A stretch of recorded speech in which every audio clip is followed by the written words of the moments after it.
കോഴിക്കോടൻ മനസ്സ് ആർക്കൊപ്പമെന്ന് നിർവചിക്കാൻ കഴിയാത്ത അവസ്ഥയാണ്. കടുത്ത മത്സരമാണ് ഇക്കുറി കോഴിക്കോട് ലോക്സഭാ മണ്ഡലത്തിൽ നടക്കുന്നത്. ഏതെങ്കിലും ഒരു മുന്നണിയുടെ കൂടെ നിന്ന ചരിത്രം കോഴിക്കോടിനില്ല. രാഷ്ട്രീയ വിഷയങ്ങളെ ഇഴകീറി പരിശോധിച്ച് വോട്ടവകാശം വിനിയോഗിക്കുന്ന കോഴിക്കോടൻ ജനത ഒരിക്കൽ ജയിപ്പിച്ചവരെ പിന്നീട് തോൽപ്പിച്ച ചരിത്രവുമുണ്ട്. കോഴിക്കോട് മണ്ഡലത്തിൽ നിന്ന് ഇന്നുവരെ ഒരു രാഷ്ട്രീയ പാർട്ടിക്കും ഹാട്രിക് വിജയം നേടാൻ ആയിട്ടില്ല എന്നതും കോഴിക്കോടിന്റെ വിശാല മനസ്സാണ് ചൂണ്ടിക്കാട്ടുന്നത്. ഹാട്രിക് വിജയം തേടി MK രാഘവൻ കളത്തിലിറങ്ങി വിജയം കണ്ടാലും അത് കോഴിക്കോടിന് ഒരു പുതുചരിത്രം തന്നെയാകും.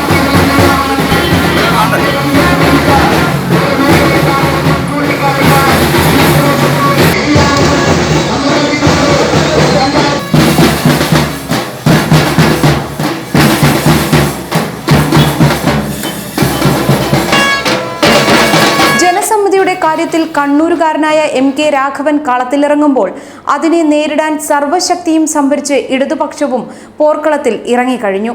UDF സ്ഥാനാർത്ഥിയായി നിലവിലെ സിറ്റിംഗ് MP MK രാഘവൻ മത്സരിക്കുമ്പോൾ രാഘവന് തടയിടാൻ കോഴിക്കോട് നോർത്തിലെ ജനകീയ MLA ആയ A പ്രദീപ് കുമാറിനെ തന്നെ ഇടതുപക്ഷം രംഗത്തിറക്കി മത്സരം കടുപ്പിച്ചിരിക്കുകയാണ്.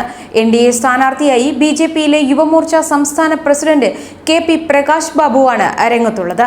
ശബരിമല വിഷയത്തിൽ നേതൃനിരയിലുണ്ടായിരുന്ന പ്രകാശ് ബാബുവിലൂടെ ശക്തമായ മത്സരം കാഴ്ചവെക്കാമെന്ന കണക്കുകൂട്ടലിലാണ് BJP നേതൃത്വം. ഇതിനിടെയാണ് ശബരിമലയിൽ 52കാരിയെ തടഞ്ഞ സംഭവത്തിൽ പ്രകാശ് ബാബുവിനെ കോടതി റിമാൻഡ് ചെയ്തത്. സ്ഥാനാർത്ഥി ഇപ്പോൾ ജയിലിലാണെങ്കിലും പ്രവർത്തകർ ഇക്കാര്യം ബോധ്യപ്പെടുത്തി മണ്ഡലത്തിൽ വോട്ട് തേടുകയാണ്. ബാലുശ്ശേരി, കൊടുവള്ളി, ഏലത്തൂർ, കുന്ദമംഗലം, കോഴിക്കോട് നോർത്ത്, കോഴിക്കോട് സൗത്ത്, ബേപ്പൂർ എന്നീ അസംബ്ലി മണ്ഡലങ്ങൾ ഉൾപ്പെടുന്നതാണ് കോഴിക്കോട് ലോക്സഭാ മണ്ഡലം. 12,54,836 വോട്ടർമാരാണ് മണ്ഡലത്തിലെ വിധി നിർണ്ണയിക്കുക. ഇതിൽ 6,13,276 പുരുഷ വോട്ടർമാരും 6,51,560 സ്ത്രീ വോട്ടർമാർക്കും പുറമെ പ്രബല വിഭാഗമായ പ്രവാസി വോട്ടർമാരും ഇവിടെ വിധി നിർണ്ണയിക്കും. മണ്ഡലത്തിൽ 8,559 പ്രവാസി വോട്ടർമാരുണ്ട്. ഇതിനു പുറമെ 8 ട്രാൻസ്ജെൻഡേഴ്സും സമ്മതിദാന അവകാശം വിനിയോഗിക്കാൻ പോളിംഗ് ബൂത്തിലെത്തും. കോഴിക്കോട് നിന്ന് 2009 838 വോട്ടിന്റെ ഭൂരിപക്ഷത്തിലാണ് MK രാഘവൻ കഷ്ടിച്ച് ലോക്സഭയിലേക്ക് കടന്നുകൂടിയത്. CPMലെ PA മുഹമ്മദ് റിയാസ് ആയിരുന്നു അന്ന് രാഘവന്റെ എതിരാളി. എന്നാൽ 2014 MK രാഘവന്റെ ഭൂരിപക്ഷം 16,883 വർദ്ധിച്ചു. ഇദ്ദേഹം മണ്ഡലത്തിൽ ഉണ്ടാക്കിയെടുത്ത പൊതുജന പിന്തുണ തന്നെയായിരുന്നു ഇതിന് കാരണം. 2009 വരെ ഇടതുപക്ഷത്തിന്റെ ഭാഗമായിരുന്ന MP വീരേന്ദ്രകുമാറിന്റെ നേതൃത്വത്തിലുള്ള അന്നത്തെ സോഷ്യലിസ്റ്റ് ജനതാദൾ മുന്നണി വിട്ടതിന്റെ നേട്ടം കൊയ്യാൻ 2 തെരഞ്ഞെടുപ്പിലും രാഘവന് സാധിച്ചിരുന്നു. എന്നാൽ ഇപ്പോൾ ലോക് താന്ത്രിക് ജനതാദൾ തിരികെ പഴയ താവളത്തിലേക്ക് തന്നെ ചേക്കേറിയപ്പോൾ മണ്ഡലത്തിലെ രാഷ്ട്രീയ സാഹചര്യങ്ങൾ മാറിമറിയുകയാണ്. ഇതിലാണ് LDFന്റെ പ്രതീക്ഷയും. കോഴിക്കോട് 10 വർഷം MK രാഘവൻ നടപ്പിലാക്കിയ വികസന പദ്ധതികൾ നിരത്തിയാണ് UDF വോട്ടർമാരെ കാണാനിറങ്ങുന്നത്. രാഘവന്റെ ജനകീയ മുഖം വോട്ടായി മാറുമെന്ന് UDF കേന്ദ്രങ്ങൾ ഇത്തവണയും പ്രതീക്ഷിക്കുന്നു.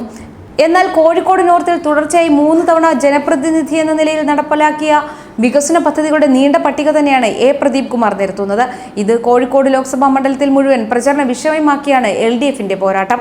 നരേന്ദ്രമോദിയുടെ ഭരണ നേട്ടത്തെക്കാളേറെ കോഴിക്കോട് ശബരിമല വിഷയം തന്നെയാണ് BJPയുടെ മുദ്രാവാക്യം. പ്രകാശ് ബാബു ജയിലിലടയ്ക്കപ്പെട്ടപ്പോൾ ഈ മുദ്രാവാക്യത്തിന്റെ ശക്തിയും അവർ കൂട്ടിയിരിക്കുകയാണ്. സ്ത്രീ വോട്ടർമാരെ പരമാവധി ഇക്കാര്യം പറഞ്ഞു ധരിപ്പിച്ച് വോട്ട് താമരയിലേക്ക് അടുപ്പിക്കുകയാണ് ഇവിടെ BJP. മലബാറിന്റെ ആസ്ഥാനത്തെ കൈപ്പിടിയിലാക്കാൻ മുന്നണികൾ കനത്ത വേലിച്ചൂടിനെ പോലും വകവയ്ക്കാതെ കവലകളിൽ നിന്ന് കവലകളിലേക്ക് വോട്ട് തേടി ഇറങ്ങുകയാണ്. കോഴിക്കോട് ആരുടെ ഒപ്പമെന്ന് കണ്ടറിയേണ്ടിയിരിക്കുന്നു. യുവ വോട്ടർമാരിലാണ് മുന്നണികളുടെ പ്രതീക്ഷ.